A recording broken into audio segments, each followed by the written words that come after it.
104.9 WXRX Belvedere, Rockford. See, I would have said Dwayne Roy.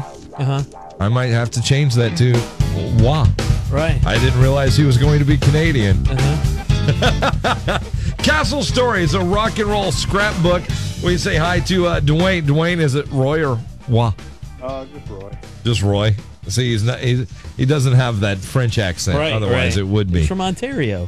Exactly. What's going on, buddy? How's life? Good. Cold up here. I'm huddled around the fire here. Oh, you got a fire going? Oh, yeah. Oh, yeah. You got to have one of those. So tell us about your book, Castle Stories, a rock and roll scrapbook. This is about a great venue.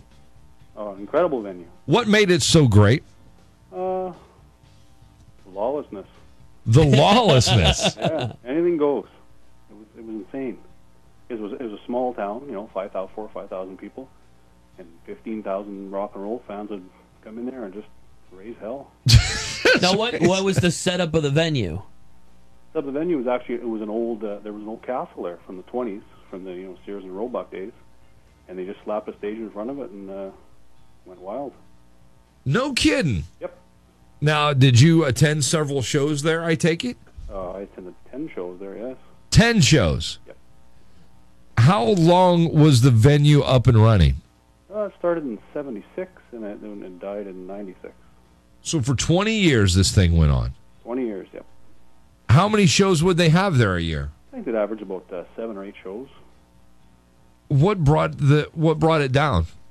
Well, town politics. It's a sleepy little artsy-fartsy town that didn't want a bunch of, hooligans running around.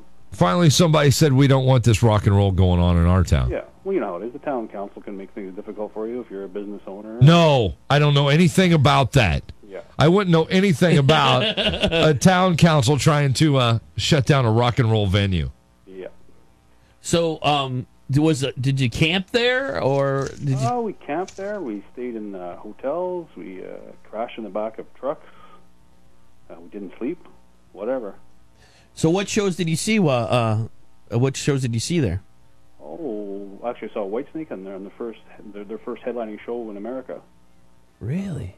We saw AC/DC, Judas Priest, David Lee Roth, Bon Jovi, Scorpions, Aerosmith.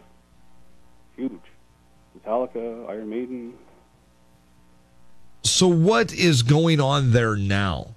Right now, it's kind of they fixed it up again. They refurbished it to make to have the old castle, the castle looks, and they have like weddings and stuff there, and like art fairs and all that artsy fartsy stuff. But no way there would ever be a concert venue there again. Never again. No. The owner has made that perfectly clear to everyone, and I think the town has to. They want to just be on the shore of Lake Michigan or whatever and just sit around and smoke a pipe or whatever artsy-fartsy people do. Sounds like you kind of got a hard on for the artsy-fartsy people there. Yeah, I do, yeah. Why, why so? so? Nothing wrong with rock and roll people. What's that? There's nothing wrong with rock and roll people. There might have been some rowdies, but not everyone's a rowdy. There was good people and there was bad. Right. Well, I think in anything you do, but you know what? Rock and roll people look different, and they they quote act different, so they don't want that. No, that's right. They had some old sheriff there. He was some old miserable guy or whatever, some old miserable prick, and he didn't want any any long hairs around. So that's what it boiled down to. And tattoos are bad. Tattoos are bad. Black Sabbath shirts, stuff like that. Now, That's scary. Are you a long hair tattoo guy? No, the hair went. The hair went a long time ago, but the tattoo stayed. The hair went a long time ago. It seems like a lot of the classic venues, though, that happens to. The people start cracking down. I mean, we have Alpine Valley not far from here, and back in its heyday, you could go there every weekend, all weekend for shows. And now they have maybe 10 a year, and they're not hardcore hard rock shows anymore. They have stuff like Dave Matthews and stuff. Oh, doesn't sound very good. Are there are there other venues out there that would compare to this one? I guess Pine Knob or DTE was kind of like the sister place to it, but not as lawless or insane. It seems like the way you describe it, it seems more of like something you see in Europe. So I've got some friends that have been stationed over there, and they said that they go to shows in old castles and stuff. Yeah, kind of like that, and a little bit of maybe a little bit of Altamont mixed in there too. You know, a little bit of craziness, a little bit of Woodstock. Without the Hells Angels? Yeah. Yeah. So if people are looking for your book, where can they find it? www.duaneroy.com. But this was an actual venue. This was a venue, yes. Like what made were there seats there? There was a seated section of about 5,000 people could sit inside, and a big giant wooden fence, and then there was like a lawn where like about 10,000 people could stand. Okay. So it was one of those. Yeah. How badly do you miss it? Oh, I miss it every day. I think about it every day. What made you decide to write the book about it? Usually, you know how it is. You sit around with your buddies, drinking beer, and you remember the time you're all drunk. And then, I started writing it down. What's a good story from the book you can share with us? We went and seen Ozzy in '89, and met up with some of his roadies. Started drinking with the roadies, so you know that doesn't end well usually. And ended up on Ozzy's bus, you know, rifling through Ozzy stuff, drinking Ozzy's beer out of his little fridge. And then the next day, we went back to check out the whole, you know, situation. We met up with Ozzy, you know, talked to Ozzy, talked to Zach Wilde, talked to Randy Castillo, you know, and you know, hung around with those guys basically. That's very cool. You know, I gotta ask you. Okay. Do you think rock stars today, like, are there rock stars anymore, or do these artists anymore need to have more rock star like behavior? We kind of started out the show talking about that.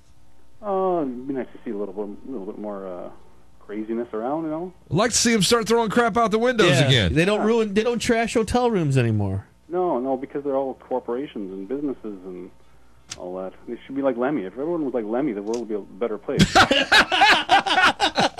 You know what? That needs to be the quote of the day that goes up on the website. It does. If everyone was more like Lemmy, the world would be a better place. It's true. So what do you do in real life? Are you a writer? No, I work in an underground gold mine, and I blow things up.